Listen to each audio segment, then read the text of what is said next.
Hey, how's everybody doing? It's Timothy here. With all the excitement of the Kaladesh Masterwork collection being spoiled and everybody now rushing to pre-order boxes and things like that, we still got to look at the rest of the set of actual Kaladesh. About 2 days down until we have the full spoiler, about a week until the set launches, and it is looking pretty crazy. Today we got a slew of spoilers here, like just a ton of them. And remember, majority of it's commons, uncommons, and things that are going to be the, main draft pickings and stuff like that. So the stuff I don't know. Some people aren't as excited to see it, but I'm excited to see this stuff because I tend to draft often, and I want to know like the majority of what I'm going to be playing with. So let's jump right in. There are a bunch of cards here to talk about. The first one is Self-Assembler. Great name. 5 mana for a 4/4. When it enters the battlefield, you may search your library for an assembly worker creature card, reveal it, put it in your hand, and shuffle your library. So, as far as I know, this is the only assembly worker in this set. It's pretty cool. Assembly workers are just like creatures that that work with other assembly workers. There aren't very many of them, but if you scroll down, you see assembly worker from Time Spiral or whatever, and it also has a effect that works with other assembly workers. And then I believe is it Mishra's not Mishra's Workshop, but what is it, the land that becomes an assembly worker? Y'all know what I'm talking about. I don't know what I'm talking about. It was in Eternal Masters. I believe that becomes an assembly worker as well and has the ability to pump other assembly workers. But this one is actually decent and limited because it's a common, and if you get multiples, you can actually just play a 4/4 and go fetch your deck for another 4/4, which is actually pretty strong. It keeps the gas going. If you ever get like 3 of these, that seems pretty good because it's a 4/4 that draws you a card for 5 mana, and a 5 mana 4/4 is already like decent playable. It's not like breaking any boundaries or anything, but the fact that it gets you a relevant card and is a common seems pretty good. And if there are any other assembly workers in the set, then like obviously it gets much better, but not amazing, but also just a good solid common to fit in any deck and good in multiples as well. Workshop Assistant is a 3 mana 1/2 common construct. When it dies, return another target artifact card from your graveyard to your hand. So this is fine. Cards like this exist in Junk Diver and Mer Retriever and things like that. Boom. Junk Diver, Mer Retriever. The stats on it are kind of low for a 3-drop, so I'm not super excited about it. Like, a lot of times you'll just play this and then chump with it. It won't even trade for a creature. And then you can return another artifact from your graveyard to your hand. What this does do pretty well is if you get 2 of these guys, they can return each other over and over again. So you always have something in your hand to play. Like, that's fine. If you have effects that need you to discard, then this could be better because it lets you fetch back a card that you discard. But overall, this is a pretty weak card. And sometimes just fizzles if you don't already have an artifact in your graveyard, which is a little unfortunate. The body, I wish it was like a 2/2 instead of a 1/2. I don't think that would have been pushing the boundaries a little bit too much or anything like that. Or just reprint Junk Diver, give it flying, and make it relevant or something like that. As is, I'm not impressed with the card. Foundry Inspector Foundry is a 3/2 for 3. It is an uncommon artifact construct, and your artifact spells cost 1 less to cast. This seems actually very, very good. Just allowing you to curve out into like your 5 drops and 6 drops a turn early. Keep in mind, a lot of these bombs, like the Gear Hulks and a lot of these vehicles, are in fact artifacts. So having them come down a turn earlier, or at least getting to the point where you can play them plus another card in the same turn, seems sweet. If you ever get to the point where you're like just dropping multiple artifacts in a given turn because of this guy, like, it's definitely justified it. And then they actually gave it a real body too. 3/2 is not like, again, breaking boundaries or anything like that, but it is solid for a 3-drop, and this is a very relevant ability that fits in any deck. So this is definitely what you'll want it. Think about like what is it? The blue-red guy from Battle for Zendikar or Oath of the Gatewatch, Herald of something. I was hoping he's down here, but he's not. He made your colorless cards cost 1 less, and but he was tied to blue-red, which was unfortunate. This is not tied to anything, fits in any deck, and is just a solid playable, hands down. So very strong uncommon there, something that's worth noting as a pretty solid pick. Chief of the Foundry is a reprint from Origins. It's a 2/3 for 3 that gives all of your other artifact creatures +1/+1. This is great if there's a such thing as a Fabricate deck, or any kind of deck that can just pump out Thopters and things like that, or in general just play artifact creatures. Then this guy is definitely really good, and he's fine on his own. 3 mana, 2/3, perfectly fine. Great in multiples. Really good if you can make a lot of artifact tokens. So anything that says like Fabricate 2 or higher on it, this is the way to go with that card, because it's going to pump your entire team. It is an anthem for a lot of creatures in this set, so pretty sweet there. Aviary Mechanic is a 2/2, 1 in a white, common dwarf artificer. And I will point out right here that like vast majority of the creatures in this set are artificers. Like a bunch of the rares, commons, uncommons are artificers, which does make that piece of equipment we saw better, but other than that doesn't really like do anything yet, unless there are other things that work with artificers, but they are like almost all artificers. Anyway, when this one enters the battlefield, you may return another permanent you control to its owner's hand. So this is a neat little card. It's not quite as good as something like White Mane Lion because it doesn't have flash. You can't use it to really save something, but it is very, very like just solid in that it is already a 2/2 for 2 with the added bonus that if you need to return something that maybe is enchanted with a negative effect, or maybe something that has a good enter the battlefield trigger like your Fabricate creatures, then this is a good way to do it. So being able to play this, bounce back something with Fabricate, and then replay and make more tokens seems really strong. And the good thing about it, the thing that makes it playable and not like risky, is that it is a May ability, so you don't ever have to bounce something. You can also bounce a land too, and then reuse that land for mana if that's necessary. That won't come up often, but it is a possibility. Restoration Gearsmith is 2, a white and a black for a 3/3 uncommon human artificer. When it enters the battlefield, return target artifact or creature card from your graveyard to your hand. If this was just artifact card, it would be much, much worse. But the fact that this can get back any creature from your graveyard to your hand is really strong. The body is decent for a 4-drop. It is a hill giant. It has a very relevant ability, being able to essentially draw you a card from your graveyard, and one of your best cards too. Again, like if it were just artifact, I'd be a little down on this card, but getting back any creature from your graveyard to your hand, stapled onto a 3/3 body, is quite the deal for 4 mana. So looking to play this guy as much as I can. White-black, I don't know, white-black things. I'll have to look back over the actual like archetypes, but it seems strong.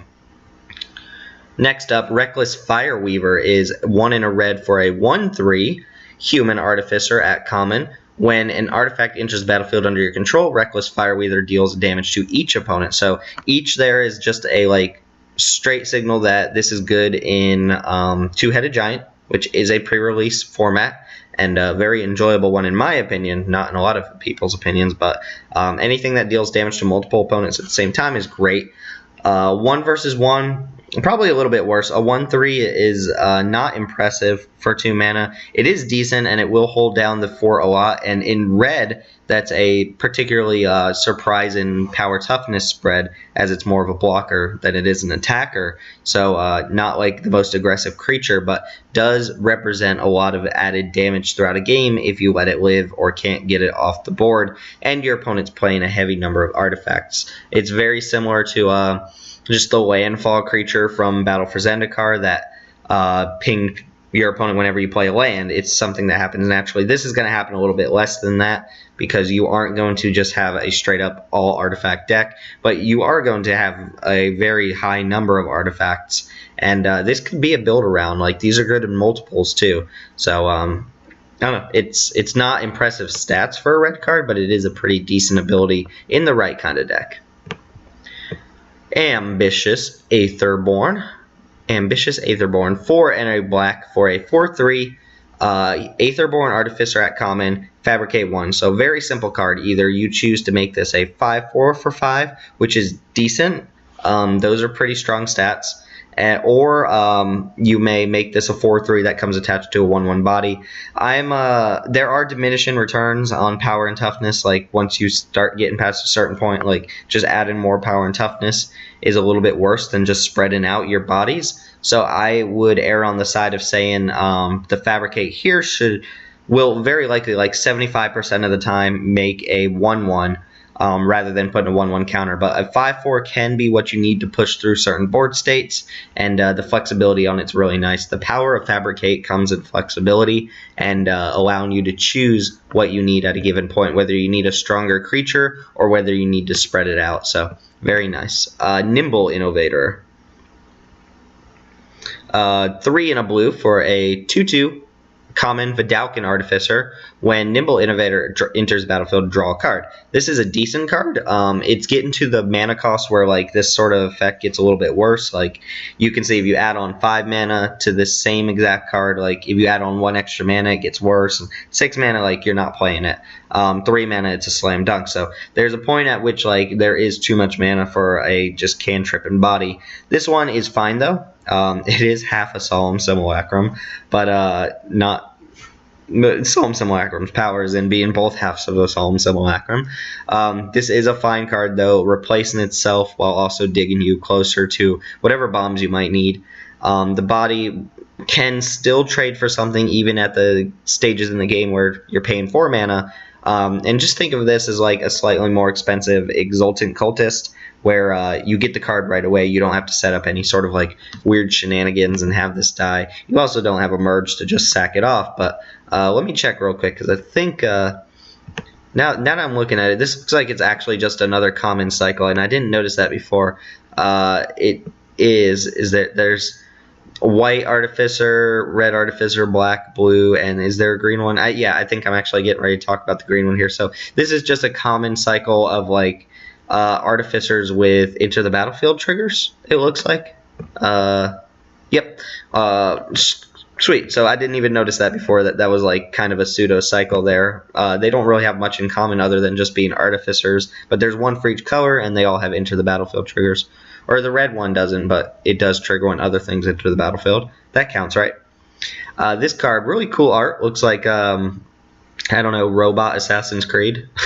But Weaponcraft Enthusiast is 2 and a black for a 0/1 Aetherborne Artificer. Hold the press. There you go. Play it. No abilities. Fantastic card. Uncommon. Makes it better. Anyway, Fabricate 2. So this is where I'm starting to like drop off on Fabricate, because never mind, not on this card. I'll talk about it on another card. This card actually seems fine because you can have it come in as a 2/3 for 3, which is okay at that point in the game, or you can just spread it out. But you get 3 bodies off this guy for 3 mana, which is really decent, and that does give you the same power and toughness spread as if you were to just put counters on this. But I think if you're playing this card at all, you're playing it to spread the bodies out, because, you know, picking up an uncommon 3-drop just to play like a vanilla 2/3 is not amazing. So this has combo potential. Keep in mind, like anything that cares about multiple artifacts coming into the battlefield gets a lot better when your cards have Fabricate 2 or higher, because you're putting multiple artifacts onto the battlefield that way. So these sort of effects are great. It also makes blink effects better. It makes cards that return things to your hand better, like the Dwarf Artificer we just saw, or something like Aether Tradewinds that requires you to bounce something of your own back to your hand. This can be a great target for that. So again, if you're just playing this in your average black deck, then it's fine, but you want some sort of combo potential with Fabricate to make it like justify its uncommon rarity there. I think just the 3 bodies is good, but I think that could be on a common and it would still be fine. Veldfast Wingsmith. Weldfast Wingsmith is 3 and a blue for a 3/3 common human artificer. Whenever an artifact enters the battlefield under your control, it gains flying until end of turn. So pretty neat. This actually strikes me as really strong because it's a hill giant that will have flying like half the time, and a flying hill giant, or I guess like a phantom monster. I don't know if that's like vernacular for or I'm sorry, slang for flying hill giants, but your phantom monster type cards like 3/3 flyers for 4 are amazing. 3/3 ground creatures for 4 are just like okay, like baseline playable cards. So this turns from a baseline playable card into an actually really strong card if you're able to trigger it multiple times. So playing a lot of artifacts, playing your Fabricate creatures, which can put artifacts into play, makes this much, much better. But on its own, it's a perfectly playable card. Human Artificer. creature type of the week. Get used to it. High Spire Artisan is next. Do they have Artisan in their name? Am I just crazy and like didn't notice? Anyway, High Spire Artisan is 2 and a green for a 0/3 with Reach and Fabricate 1. It is an Elf Artificer. It is common. So if you are fabricating to put counters on this, it's a Hitchclaw Recluse, so a 1/4 reach. If you are fabricating to make a token, then it is a 0/3 reach, which is disappointing. It does block flyers, but it also doesn't trade for flyers. It doesn't eat flyers. It doesn't do anything. It just blocks them. So there will be a point where your opponent makes a bunch of flyers, and they're able to just swing past this, and you're just kind of soaking up a little damage at a time. So I don't know. This is a card that depends on the board state a lot. If you need a reach creature that's actually gonna threaten to block and kill your opponent's Thopters and things like that, then you're going to fabricate with a counter on this. If that's not a big deal, or your opponent's just threatening with like a 2/2 fire or something like that, then it seems perfectly reasonable to play this 0/3 reach and then also make the 1/1 off of it. I don't think this is a particularly strong card, or at least like just looking at it on face value, it's not. But again, it does gain a little bit of power in having that flexibility depending on what you need at a particular point in the game. So I'm not going to knock it, but I'm also not going to play it very often. 0/3 is not great, even when it comes attached to a 1/1. Cathartic Reunion, or Chandra Hug, as I'm going to start calling it, is a 1 in a red sorcery. At common, as an additional cost to cast Cathartic Reunion, discard 2 cards, and then draw 3 cards. So this is kind of a little bit of a alteration to Torment and Voice, which is 2 mana, draw, or discard 1, draw 2. So you're netting the same number of cards as something like Torment and Voice, in that you're not really netting cards at all. This is a 3 for 3. You're drawing 3 cards, but you're using 3 cards to do it. Same way Torment and Voice draws you 2, but uses 2 cards to do it. So you're not getting card advantage here. What you are doing is sculpting your hand, making it a little better. So the fact that this doesn't cost more mana to cast is nice, but it does require you to discard 2 cards. And again, you're just using this to kind of like buffer your hand, make it a little bit better, discard any excess lands. So it's a solid card. Torment and Voice, I will say, was really, really good in Shadows over Innistrad, Eldritch Moon because of Madness, but I also just like Torment and Voice in general as a card. So in Khans of Tarkir and Dragons of Tarkir, I would often play something like Torment and Voice as my 22nd, 23rd playable, just as a way to filter cards, because it does help in the late game when you sandbagged a couple lands, and then you draw this, you pitch those lands, and you get to see 3 new cards. That is quite a few new cards. Sometimes you're going to be forced into a situation where you have to discard something you don't want to, but keep in mind there are also a lot of reanimate effects or raise dead effects in this format, so you can grab things from your graveyard and put them back in your hand quite often, which is pretty sweet. So I like the card at a common. I think it's pretty decent. Captured by the Consulate. Story Spotlight number 2 is an enchantment aura for 3 and a white. It is a rare, and it says you enchant a creature you do not control. That creature can't attack, and whenever an opponent casts a spell, if it has a single target, it must target the enchanted creature if able. So this is an annoying variation of that stupid Flag Bearer card that they decided to reprint in Eternal Masters, and this can hose a lot of strategies. If your main source of removal is something like enchantments or auras or something like that, you are shut down from using your removal because you now have to target the thing that's enchanted with this.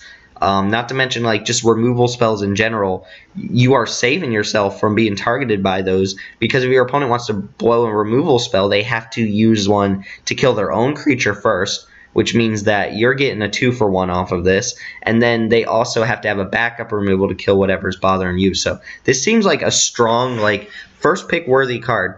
And I do think it's sweet. Auras that affect your opponent's creatures get you out of the whole 2-for-1 scenario. So don't assume just because it's an aura that it's bad. In this case, like, at the worst, it's a 1-for-1 because you are just locking down a creature for 1 card. Note that the creature can still block, it just can't attack. So it's also just like you put this on a big threat, and it does double time. That threat is no longer attacking you, and if your opponent wants to like send removal at you, they got to kill one of their best creatures. So this seems really, really strong. Not a bomb, I would say, but an actual decent like first pickable aura, which I can't say very often. I think Imprisoned in the Moon is close too, but this does seem neat, and I like it quite a bit. And apparently Chandra's mom's going to jail. I don't know. Whatever's happening. Moving on, another legendary creature. There are a ton of these in this set, but Ovia Pashiri, Sage Lifecrafter, 1 green. Keep that in mind, 1 green for this guy, or this girl, or this thing. Legendary creature, human artificer, creature type of the week, remember. This is a 1/2 rare, 1 green. First tap ability, 2 and a green, tap it, create a 1/1 colorless servo artifact creature token. Already that would be a good card if that was all it did. And then the second ability is 4 and a green, tap it, create an XX colorless construct artifact creature token, where X is the number of creatures you control. So the idea here is build up a board of servo tokens, use your mana to make tokens. 3 mana to make a 1/1 is perfectly fine. Especially on your 1-drop creature. Like, you play this, you might get a damage in, you might stop your opponent's like 1-drop haste creature from hitting you, something like that, and then you get to make some tokens, and then you get to the point where you're chaining that 5 mana ability, and it is really, really good if you're able to do that turn after turn, because you're just making more and more tokens. The tokens are bigger and bigger because you're getting more and more creatures, and this can just take over the game. Like, this is a 1-drop that doesn't do a whole lot really early on, but the later the game goes and the more like the longer you let this sit on the battlefield without dealing with it, the stronger it gets and the more likely it is to take over the late game. And not to mention, it's a 1-drop that actually has relevance in the late game. So often these 1-mana creatures are not particularly good because if you top deck them later in the game, they're a little bit irrelevant. But this one is super relevant, allowing you to just dump mana into it, make creatures, build up a board state, and then threaten to take over the game with that second ability. Because that makes big creatures. Like, it does. It really does. It is mana intensive, but like 5 mana to make something like a 4/4 just as an activated ability without losing any sort of cards from your hand is really good. And then, you know, you threaten to just repeat it turn after turn. So this is a must deal with at some point in the game. And if not, like, if you're not getting to the point where you're just taking over with the 5 mana ability, you can at least just create chumpers and things like that with the 3 mana ability. So it has a lot of utility off a 1 mana creature, which is pretty nice. Kind of like it reminds me of Rise the Redeemed being just a 1 mana like token creator. Definitely not as strong, I don't think, but really, really nice, sweet. Like, I would first pick this because it could win a game on its own. Now joining the ranks of 1 mana creatures like Cryptbreaker that can win the game if unchecked. Refurbish is 3 and a white. For an uncommon sorcery, return target artifact card from your graveyard to the battlefield. So you play this if you have good artifact. You don't play it if you don't. If you have a Gear Hulk or something like that, then this gets a lot better because it's just a reanimate for a Gear Hulk. And it does put it on the battlefield, which is pretty nice. If you have some really strong vehicles, you can trade them off in combat and just return it to the battlefield. It's a sorcery, so it's a little clunky, but it is probably going to be like a 4-mana creature. You are going to get a creature off of it most of the time.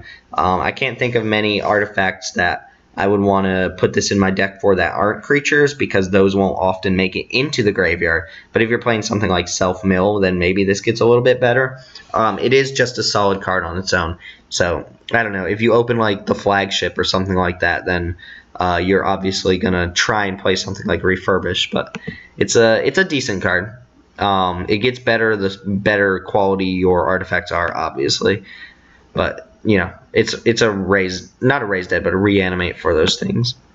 Brazen Scourge, more Gremlins. There are a lot of Gremlins in this set, but Brazen Scourge is 1 and double red for a 3/3 uncommon Gremlin with haste. And I'm just gonna call it now. Like, this is a strong card. 3/3 for 3 is already good, and it's looking like it shapes up very well in this format. It's interesting because 3/3 for 3 depends on the format a lot. In Triple Shadows, a 3/3 for 3 was an average card because there were so many of them. In Eldritch Moon Shadows, there were a lot less, so your 3/3s for 3 had a lot of extra value on being able to push through your opponent's 2/3s. 2/3 is like the golden standard for what a 3-drop looks like in Limited nowadays. There are just so many of them, and there are a lot of 2/3s and 2/2s for 3 mana in this set. So that leads me to believe that Brazen Scourge here is going to be a very strong card, and just on its value, like format aside, a 3/3 haste for 3 is perfectly reasonable. It does have a little bit of difficulty in casting it, so sometimes in like your red or black aggressive deck, you may not be able to play this on curve, but it still has the added value of being able to smash in there. The power of this is playing it on turn 3, though.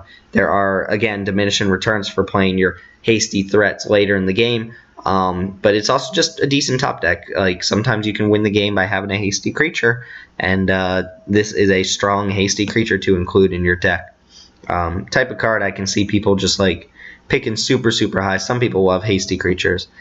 Demolish doesn't need us to pick it, like to click it and look at it. Demolish is like a pretty crappy card. It's like, in my opinion, like the standard for bad sideboard cards because of how expensive it is, being a sorcery and like just being limited in what it can do. I will say though that every now and then a set comes along that's so focused on something that it makes a certain sideboard card playable in the main deck.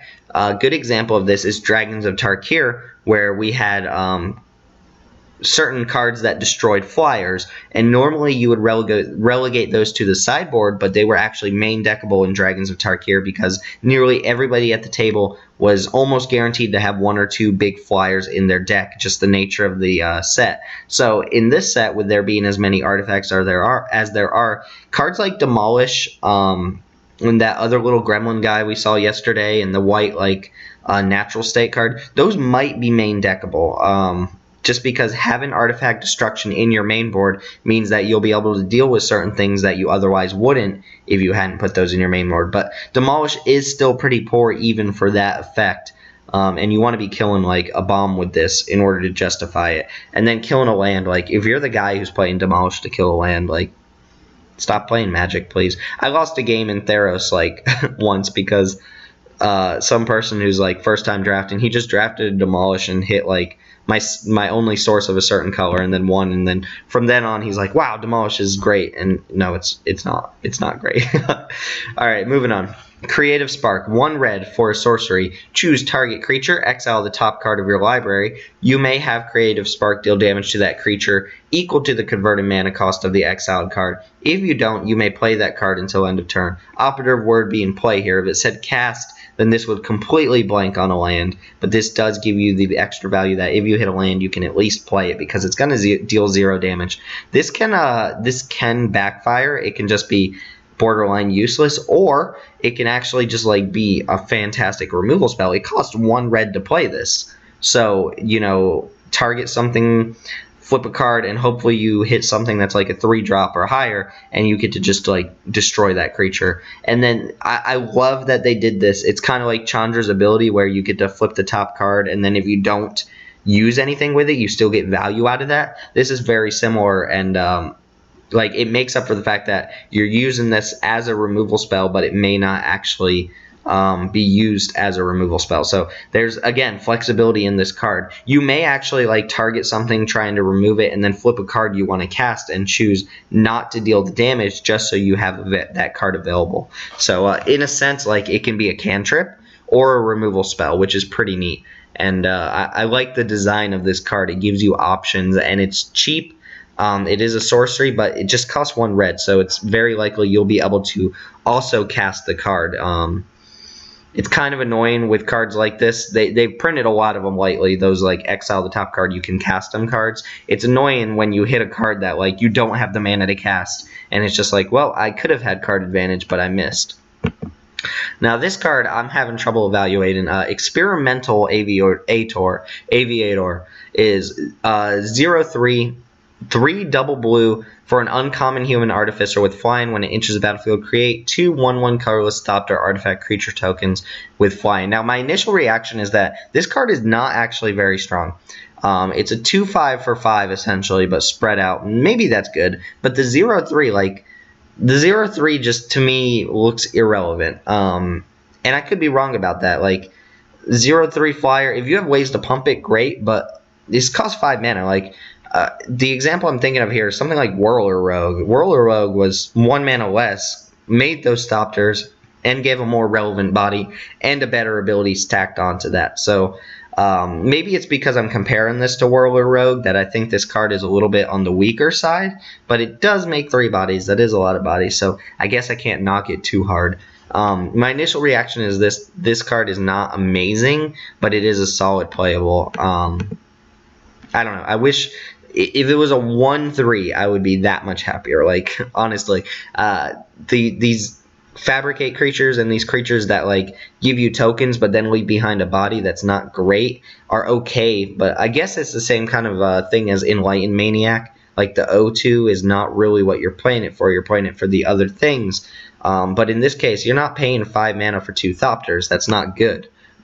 So that O3 really needs to make up the weight of the extra mana you're paying, and I'm not sure that it does. But it is an uncommon. It's not going to be up very often. There are Lord effects, so it gets better with that. And they all fly, so that is relevant. Just the fact that you make 3 flying bodies could be relevant. So I'll have to play with that card before I really have a strong opinion about it. Wrapping up. Torch Gauntlet, 2 mana for a common equipment. Equipped creature gets +2/+0, and you equip for 2. Like this card is just straight trash, but it's like with all equipment like this, it's playable in certain decks. The more flyers you have, the more evasion you have. The smaller your creatures are, the more token generation you have, then the better this equipment gets. But in your average deck, like this is completely cuttable. If you need an artifact on the battlefield, this can fill that role, but it's not amazing. Like you pay 4 mana for this total before you equip it once, and that's not fantastic. If either the casting cost or the equip cost were 1 less, like this would be a little bit better. But as is, it's just like a filler card. And equipment does have its uses in limited, but this strikes me as a not particularly great card. Prophetic Prism is getting reprinted. I think I clicked. No, I clicked Prophetic Prism. Cool. Reprinted. I think this was last in Gate Crash or Ravnica, somewhere in the RTR block. But it's a decent card, and it is mana fixing if that's what you're looking for. Obviously, that's the only reason you would play this card. Just playing an artifact to draw a card is not fantastic. It could be a lot better in this set, and it seems like a great reprint because it does replace itself, but it also puts that artifact down for effects that care about you either controlling artifacts or artifacts entering the battlefield. And then you have that added bonus of just being able to fix your colors. It doesn't ramp you, because it takes 1 mana to activate the mana ability, but it does help fix colors in a set where I haven't seen a lot of mana fixing yet. So keep that in mind. I love mana fixing. It's one of my favorite things to do is splash cards and make like big crazy decks, but I'm happy to see it. It seems like an appropriate reprint. Perpetual Timepiece. Interesting name. I like wizards' names. They're nice. Perpetual Timepiece is an uncommon artifact. Tap, put the top 2 cards of your library into your graveyard, and 2 mana, exile the timepiece, shuffle any number of target cards from your graveyard into your library. So this is like a long game card. If you care about artifacts in your graveyard, if you care about creatures in your graveyard, then you play this card, you self-mill until you get what you want in your graveyard, and you're using your graveyard as a resource here. The nice thing that this does is, first off, you're not going to deck with it or anything because of the second ability, but it helps you in a very, very long game to sculpt like a really nice deck where you filtered out all this stuff and now you get to crack the timepiece and pretty much choose the cards in your graveyard that you want to put in your deck. So it's kind of like the Epitaph Golem thing where you are close to having almost no cards in your deck, or you have like 0 cards in your deck, and now you get to choose the cards that go back in your deck. They are in a random order because you're shuffling the cards back, but you get to choose not to put the poor cards back too, which is nice. So if you milled a bunch of lands, you keep those in your graveyard, you shuffle back what's relevant, and then you just ensure that you're drawing gas for the rest of the game. This looks like more of a combo piece than anything else, but it is there and it exists, so sure. Perpetual Timepiece. Disappearing Act, or I don't know, I don't speak German. I don't want to try it either. Verschwinde Trick. I don't know. 1 and double blue for an uncommon instant as an additional cost to cast Disappearing Act. Return a permanent you control to its owner's hand. Counter target spell. So, for this, okay. Like, what? This has utility, like bouncing something back to your hand can be useful, but in most situations this is just a strictly worse cancel. Like, it's a cancel that also requires you to bounce something to your hand, which is not what you want to do if you're playing blue most of the time. You're playing more of a control game. You want to get lands on the battlefield. You want the cards that you play to have a huge impact. You have finishers and things like that. Setting yourself back with something like this is not amazing. Where you do use it is if you have ETB triggers, if you have things that care about things coming into the battlefield, then you quote, buy back the card that you're bouncing and you get to counter a spell. But I don't like cancel in limited, and this is like half the time going to be a worse cancel, and then the other half the time going to be just cancel that also lets you reuse something. So if you have a use for this, then go ahead, but don't play cancel. Like, it's not good. If your opponent shows you something that you absolutely can't beat, then by all means play this card. But playing it as just a counterspell is really, really bad, because it's a bad cancel if that's the only thing you're going for. If you're going for reusing ETB triggers, then by all means go ahead. But it is in the form of a counterspell, which is a little less reliable too. So keep that in mind. And then finally, there are my precious Sky Whales, my favorite of the things. Metalwork Colossus. This card was spoiled sometime last night, but Metalwork Colossus is an 11 mana 10/10. Red flags going off right now. 11 mana 10/10. It is a rare. It is a construct. It is an artifact creature. Costs X less to cast, where X is the total converted mana cost of non-creature artifacts you control. And then you may sacrifice 2 artifacts to return this from your graveyard to your hand. So first off, great refurbish target if this is in the graveyard. It's just a huge body. Second off, for cards that care about the converted mana cost of cards in your deck, this is really good. So like that 1 mana red sorcerer we just saw, or even combustible Gear Hulk, this is an 11 mana card if you reveal it off of those cards. So really strong there as well. And then final thing, like, you can cast this really cheap if your deck is built around it. The cool thing is, like, if you play and you're committing to the board, it does not count artifact creatures though. So to really want this in your deck, you need a good portion of non-creature artifacts that stick around on the battlefield, ones that you don't necessarily sacrifice. So cards like Prophetic Prism, which costs 2 mana, reduces the cost of this thing by 2 mana, and then also draws you a card. You want to be committing artifacts to the field. Neat thing about this is it works with vehicles, because vehicles are only creatures when you crew them, so you can actually maneuver your turn in a way that you cast this while your vehicles are not creatures, and then you're free to crew up whatever vehicles you want. Actually, you can even use this guy to crew one of your vehicles, which is pretty sweet. Crew 10. Got him. And then it has that neat little recursion ability on it, which is pretty decent. It just gives it extra value. If you ever get to the stages of the game where you're able to recast this, like, sure. It is a risky pick though, because it requires you to build your deck in such a way that you're going to be able to cast it. Like, if you just have 1 or 2 artifacts in your deck that are not creatures, like, it's not going to pan out. You're not going to get the cards in connection with each other often enough to be able to cast this. It is 11 mana, and you're never hard casting it. Like, 10% of limited games get up to the point where you have 11 mana available. So don't risk it too hard on this card, but I think it is a safe first pick, and I think it is something you can draft around, or if you got the sealed pool for it, then you play it, and if you don't, then you don't. Like, it's the type of card you pick up, you see where it goes, you build around it a little bit, but you don't force it too much because the payoff needs to be there. And the payoff is there. Like, it doesn't have trample or anything, so if your opponent's able to just pump out 1/1s, then this card looks way, way worse. But if you can give it trample or evasion or something, it is just a house. Like, 10/10 is just the biggest thing in the world.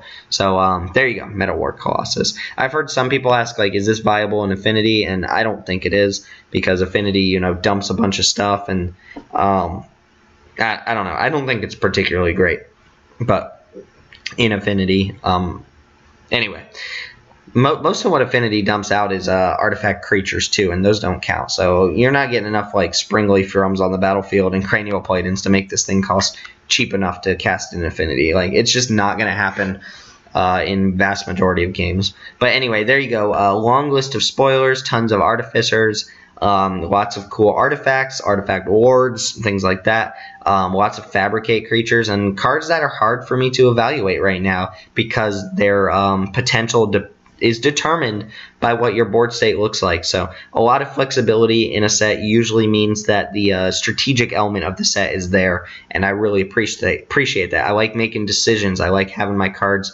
present me with a choice and let me determine which choice is better.